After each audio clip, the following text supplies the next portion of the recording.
Hello and welcome to the new Mirror Football podcast with me, Dan Silva. And joining us around the table this week are, fresh from the Estadio do Dragão in Portugal, John Cross. Hello. Straight from the Daily Mirror's sports news desk, Mr. Mike Allen. Hello. And straight from McDonald's, Darren Lewis. Hello. In due course, we'll be previewing the weekend's big fixtures and celebrating 100 years of Old Trafford. But there's only one place to start the discussion this week. The Champions League roared back into action and Arsenal came a cropper in Portugal, losing 2-1 to Porto in very controversial circumstances indeed.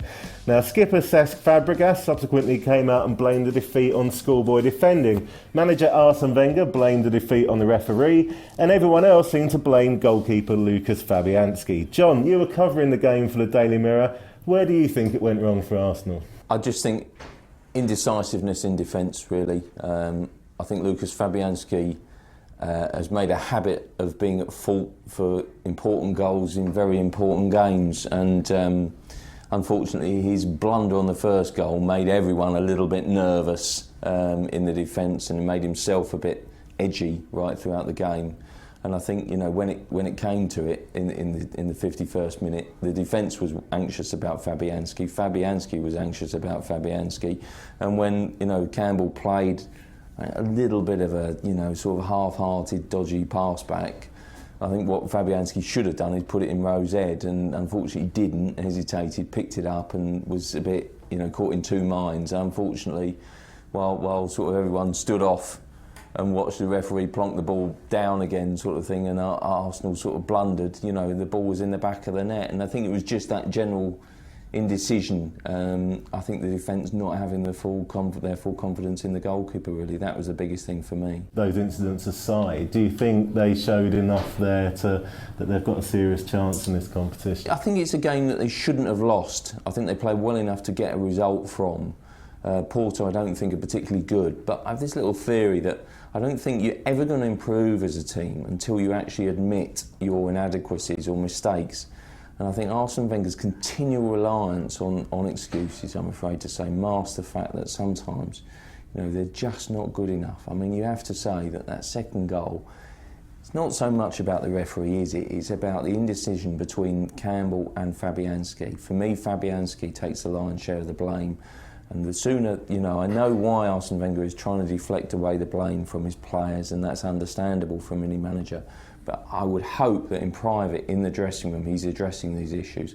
I fear that perhaps he's not, and he gets into such a lather, into such a rage about sort of other people, about other officials, other managers, that sometimes I think he allows his team to get away with murder and doesn't actually put them on the spot and say, we've got to improve, and that worries me a bit. And it was interesting that Fabregas was the one that came out and overtly criticised the players, his teammates. Martin Lipton actually wrote a great lunchtime read for Mirror Football this week saying that he thought this was the beginning of the end for Cesc and Arsenal. Darren, is Cesc a gone gunner? Yes, I think he is, and I think that really Arsenal fans and Arsenal as a club should probably prepare for life without him. I've got to say, I was a bit concerned when I saw those quotes last night, only in so much as when a player appears to be holding the club to ransom, I must have this, I must have that, then I think it's probably time for them to move on. I know how good he is, and I know how big a loss he will be to Arsenal, but it looks as though his time at Arsenal has run its course. And I think when you've got a player like Cesc Fabregas, who quite clearly wants to go somewhere else, quite clearly doesn't want to be there, then you've got the club doing all that they can to appease him, throwing money at him, building the team around him, but he wants to go and play for Barcelona. Now, I've got to say, if he thinks he can displace either Xavi or Iniesta on the Barcelona team, then the best of luck to him. But just as far as Arsenal are concerned, they've been here so many times with Vieira, with Henry, with Anelka, and they have bounced back. They've gone on, and maybe it might now be time in the summer to get that money, and it would be a sizable amount of money for him, and let him move on, because if he stays any longer, quite clearly Arsenal aren't going to break the bank to bring big name signings into the club. They're going to continue to rely on the players that they've invested so much in. So if he wants to go, I would say let him go. But Darren, don't you think that that Fabregas said after the Porto game exactly the same as Rooney said on Tuesday night? The difference is United won, and Arsenal lost. Yeah, and yet it's been perceived in a completely different way. I do agree with you, but the reason it's being pursued, I think, is because Fabregas is very unsettled at Arsenal. And I think it's quite uncharacteristic of just the terms that he was using, you know, stupid, schoolboy defending, you know, I mean, these are his fellow players that he's talking about. And he just, the way he laid into them was just, I don't know, it's quite unbecoming of a captain. For all John Terry's faults, you'll never get him talking about his teammates like that. He saves that for the dressing room. And many managers as well, you never get them laying into the successful ones anyway, laying into their teammates in quite the same way. Well, some big decisions for Arsenal coming up there then. Of course, the other big game this week happened on Tuesday night when Manchester United fared much better at the San Siro. Their 3-2 victory over AC Milan was not without its problems either. Mike, as a United fan, what did you make of that performance? It was a really weird game, wasn't it? And the first 20 minutes, what would you have given on United winning that match? I think United were taken by surprise by the way Milan approached it and the aggressive way that they went for the jugular, and that combined with the fans and the whole atmosphere seemed to create a situation where United just panicked. United, clearly Rio was either struggling with fitness, struggling to come back from his injury because he wasn't match fit, or he is actually still carrying an injury. And so he was all at 6s and 7s. The team was set up strangely with Fletcher not in the middle of midfield, which seemed really odd. And then, of course, it all turned round and United were absolutely fantastic for 20-25 minutes in the second half when Rooney was playing really well, when Valencia came on. Fantastic. What a game. I mean, Wayne Rooney really has come of age this season and quite rightly got the plaudits for helping turn that game around. His single-mindedness and kind of will to win has drawn a lot of comparisons with Roy Keane this week and led David Beckham to proclaim him as one of the best players in the world. Darren, where does Wayne rank on that list? I'd say he's probably second or third. For me, the best player in the world at the moment is Cristiano Ronaldo, just because of his versatility, the amount of goals that he can get from midfield. He scored 11 goals in the league in 13 appearances for Real Madrid, justifying the money that they paid for him. He's had a massive impact on their title bid. Wayne Rooney's obviously a year younger, he's 24, Ronaldo's 25, and he's improving massively. 25 goals this season tells his own story, and he's obviously got to smash through the 30 goal a season barrier. Personally, I would put Ronaldo ahead of him, and then maybe it'll be close between Rooney and Messi, possibly Drogba just behind them. Obviously some people would disagree with me, but I think Ronaldo, left side, right side, up front, he scores goals from everywhere, and he, for me, is the best player in the world. I mean, it bodes well for England, the World Cup year, of course, but can Rooney keep it up, or will he burn himself out? I think what's coming through now this season is that since, you know, Ronaldo's departure, Rooney has taken it upon his shoulders and absolutely embraced this mantle as being United's main man. He's the absolute daddy at Old Trafford now, and I just think he's enjoying his football and he's just absolutely loving it. He's playing for the pure pleasure, you know. Is he in the best in the world for you? I think on current form he is, yeah, he's the best, and I really do think so. I mean, we're sort of, you know, I think that what Rooney does is that no other player really does. He's got all that ability up front, he's got all that strength, but he goes looking for the ball as well. He'll go, if the team is up against it, he goes back and helps out, and he's got that amazing energy, he's got that absolute desire to win the ball, not only to be in possession of the ball, but actually to win it, which I think puts him ahead of Ronaldo, who clearly has got more tricks, if you like. He would be a trickier player to play against one-on-one, Ronaldo, but Rooney as a team player has got to be the ultimate player. I'm a big, you know, another interesting thing to come out of the San Siro really was that I'm a big David Beckham fan, but it really worried me that his performance, I thought, you know, I know he's just come back to Europe and he's sort of still finding his form, but he looked pedestrian by comparison. You looked at Rooney, he was all over the pitch, he was like absolutely fantastic. Where was Beckham playing exactly? Well, Ferguson's come out and admitted his surprise that they played him in the middle, because that just takes out his main weapon, which is crossing from the right. So, but he was playing in a three-man midfield. I mean, you know, it's too much for a bloke of that age, and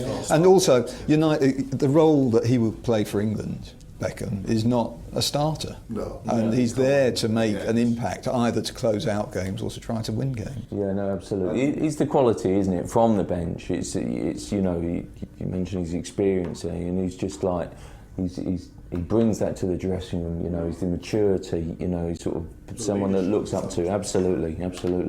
But, I mean, his performance, though, you know, on the pitch has to, you know, also warrant the place in the squad to match up to the other values that he brings. I think to an extent, though, there are questions about Leonardo, the AC Milan coach, anyway, tactically. And I think probably that is an example of why those questions exist, because anybody who's seen David Beckham over the years would know that you wouldn't go into a match of that magnitude against such pacey players that Manchester United have got, with David Beckham in the centre of your midfield. I think that's exactly right. I think his lack of pace, you know, was exposed, and the great thing about Beckham is you want to get him on the ball. Absolutely. And then they didn't seem to get him on the ball, and then also, you know, that lack of pace just slowed it down every time. And of course, as we saw, you know, that substitution, of course, was a pivotal moment in the game. Comes on, and Milan have given themselves a lifeline, and what keeps the tie alive. I just wonder as well, you know, if to an extent the difference between Leonardo as a coach and some of the other coaches, Leonardo indulged Beckham. This was Beckham's big night, and Beckham wanted to be indulged. He wanted to be the centre of attention.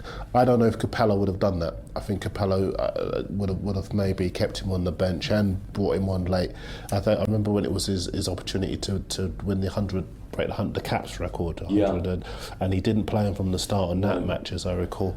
And I think that was probably the difference between AC Milan as a side and England as a side. I think England will use David Beckham much better at the World Cup. So, with Real Madrid losing to Lyon and Bayern Munich needing one of the worst refereeing displays seen since Porto v Arsenal to beat Fiorentina, the Champions League appears to be wide open. Who's going to win it, guys? Let's have a predictions. Chelsea.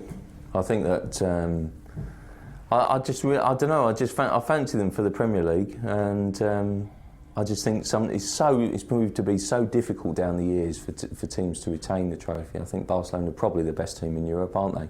But they just give me this little worry about, I don't know whether they're quite strong enough defensively this year, and I do think Chelsea have got this ability. I've got no doubt they'll knock out Inter. Mike? I think Chelsea as well, but where I disagree with John is I think that United will win the Premier League, because I don't think that one team can win both this season, and I think they'll be shared around. But I do fancy Chelsea more in Europe. I'm going to actually disagree with the two of you, because I think not necessarily Chelsea, but the winner of that tie will win the Champions League. Jose Mourinho has been brought to Inter Milan to win the Champions League. They've won lots of Scudettos, they've done that, so they've got the T-shirt. Now they want the Champions League, and they've reshaped the side. They've got fantastic players in there: Pandev, Milito, Lucio, Montari, fabulous cast, obviously Samuel Eto'o up front as well. But Ancelotti's been brought to Chelsea to win the Champions League as well, for the very same reason. They've done the Premier League, they've done the League Cup and the FA Cup. And I just think the winner of this tie will go on and do great things in the tournament, just because they've got the strength in defence and they've got the potency in attack. Staying with Manchester United for a moment, Old Trafford celebrates its 100th birthday this weekend. On February the 19th, 1910, the Theatre of Dreams opened for business for the very first time as the Reds hosted Liverpool. They lost 4-3, but there have been many, many good times at the ground since. Now, my personal favourite Old Trafford memory came when West Ham beat Manchester United in the FA Cup back in 2001, with Paolo Di Canio scoring the winner against Fabian Barthez. It's not often 10,000 West Ham fans get to sing "Can We Play You" every week at Old Trafford, as we did that day.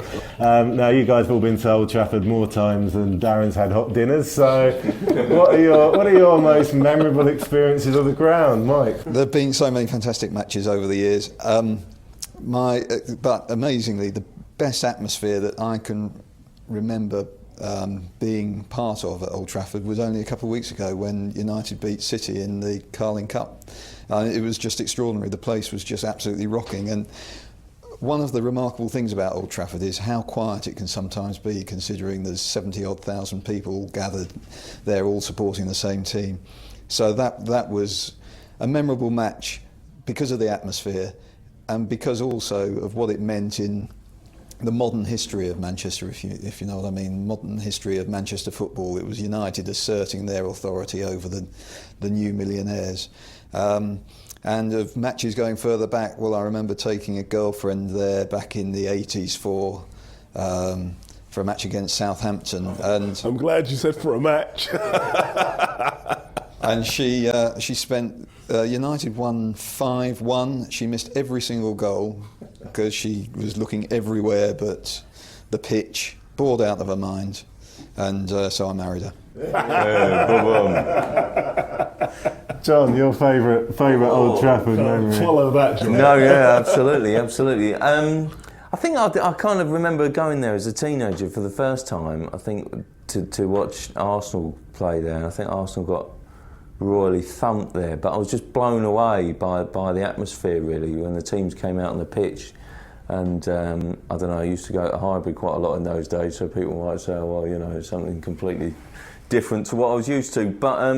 But it's just the atmosphere, I think, has always sort of, you know, impressed me. You know, I think the atmosphere, the best atmosphere I probably experienced was when Arsenal actually lost in the Champions League semi-final there, you know, last season. I think, you know, when United took a lead and then basically threatened to blow Arsenal away, you know, the expectation and the noise levels were really, really good, and, you know, some of the European nights look absolutely awe-inspiring. I think that's the best thing that I think, you know, you can get about Old Trafford. I remember that night, and Ronaldo had taken them apart within the first 10-15 minutes.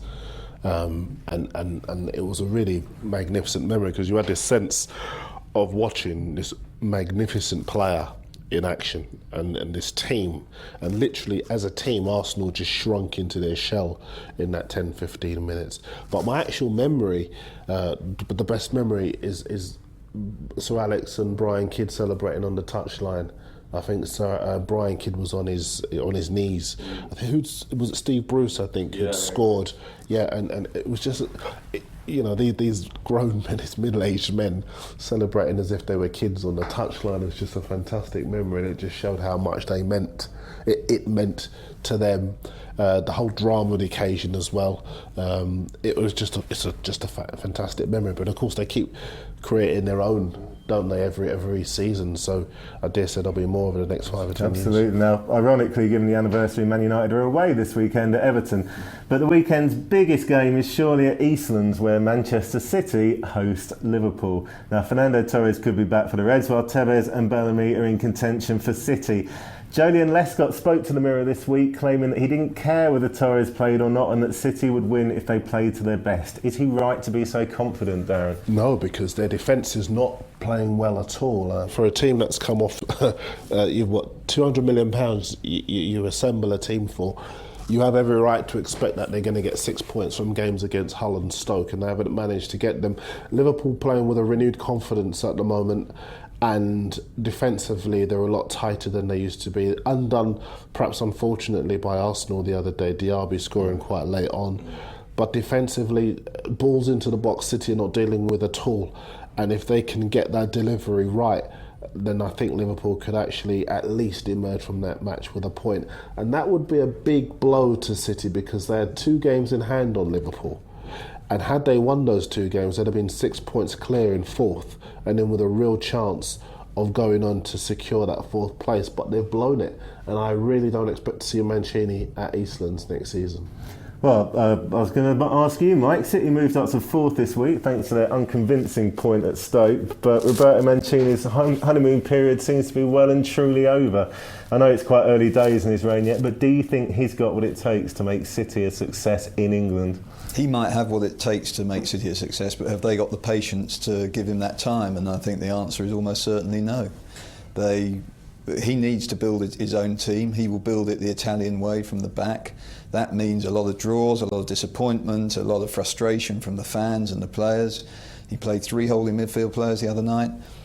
It's no way to win friends if you're spending £200 million in 18 months. But surely they'd have known that approach when they appointed him. Do they?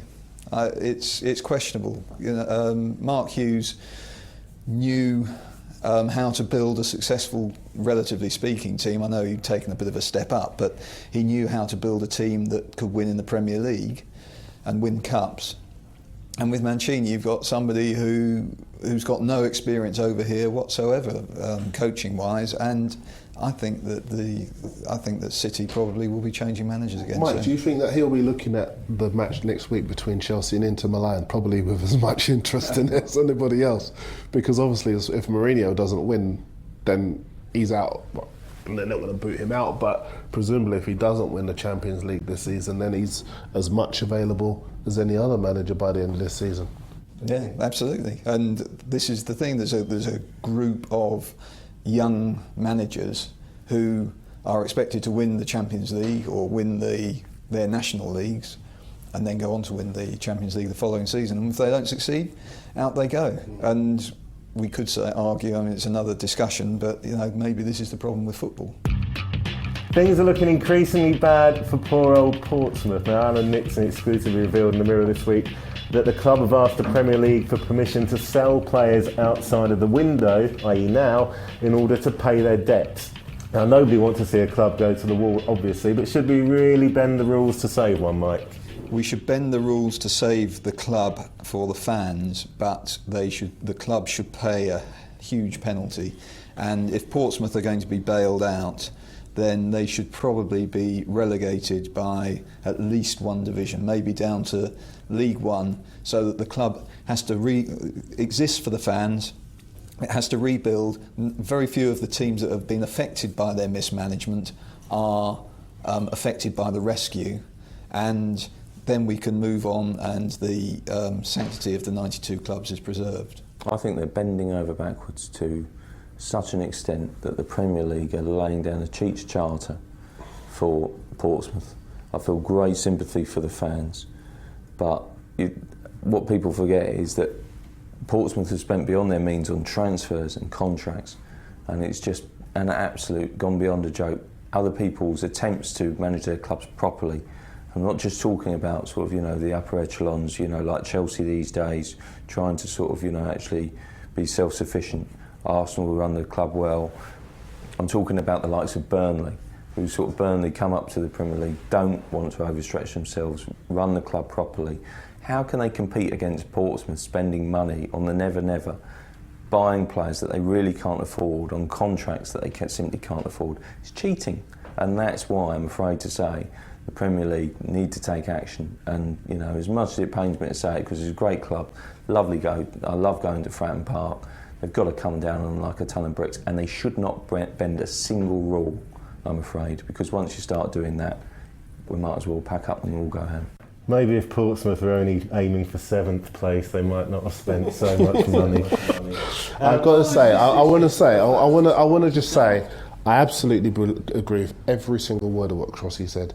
I think if the Premier League will be setting such a dangerous precedent if they intervene and help Portsmouth here, that they will make a rod for their own backs, that they will not be able to escape for years to come. I think that every other club has operated within their means. What if you saved them? Why haven't people saved Aldershot and Maidstone, who have both gone out of business in recent years? Why should it be Portsmouth? Why should they be allowed to throw money and make people rich and then suddenly say, "Oh, we've got no money"? And also, somebody pumps them in and bail us out. Why should they be able to spend money that they really don't have? And then, to take your point, get into 7th place, get into the Champions League by some fluke or other, and have cheated their way, basically, have gambled and taken that on. It just makes no sense. That's the absolute most damning argument about that 7th place, being used as a playoff, because it would encourage teams to overstretch themselves, do a Portsmouth, do a Leeds. It's just an absolute non-starter. Or a Manchester United. Yeah, well, I just think, but United, they've refinanced badly, but then you can argue that about basically, Arsenal have got a mortgage on their stadium, haven't they? And then sort of, where does it leave Chelsea? They're lucky enough to have a sugar daddy. Now, everyone's got different money issues, but fortunately Manchester United are not about to go bust. Finally, it's time for your heroes and villains of the week. So, one each. Mike, Alan, who's been your hero and your villain of the week? Hero's easy, Wayne Rooney. Villain, it's a tough contest, but I'm going to give poor old Fabianski a bit of a break. And so I'm going for Tom Henning of Bravo. the referee who managed to ruin an entire Champions League match. Very good. Darren Lewis. I want to go for Rooney. Fantastic performance this week. Growing as a player, going to be a world star, obviously, as we all know. Villains, I'm going to say the FA for indulging Portsmouth and actually writing to FIFA to put this to FIFA, because it obviously suggests that they're actually giving some credence to what Portsmouth are asking. I'm obviously talking about this request to buy players outside of the transfer window. It shouldn't be indulged, it shouldn't happen, and I think the FA are wrong. John Cross, your hero and villain of the week. Oh, villain, you just can't look beyond Lucas Fabianski. Had an absolute disaster. I think every Arsenal fan will be hoping he doesn't resurface anytime soon, unfortunately. But all of your opponents hoping he does. Well, absolutely. And really, hero, it's difficult to look anywhere beyond. I know this is really boring, but Wayne Rooney, just absolutely, sensational. I can't believe no one's mentioned Patrick Vieira for his tackle on Glenn Whelan's tackle. He was certainly my villain of the week. So that's about all we've got time for on this week's Mirror Football podcast. I'd just like to thank our panellists, John Cross, Darren Lewis and Mike Allen. Don't forget you can keep up with the breaking football news 24/7 by following our Twitter account @Mirror Football, and we'll be back next week with another podcast.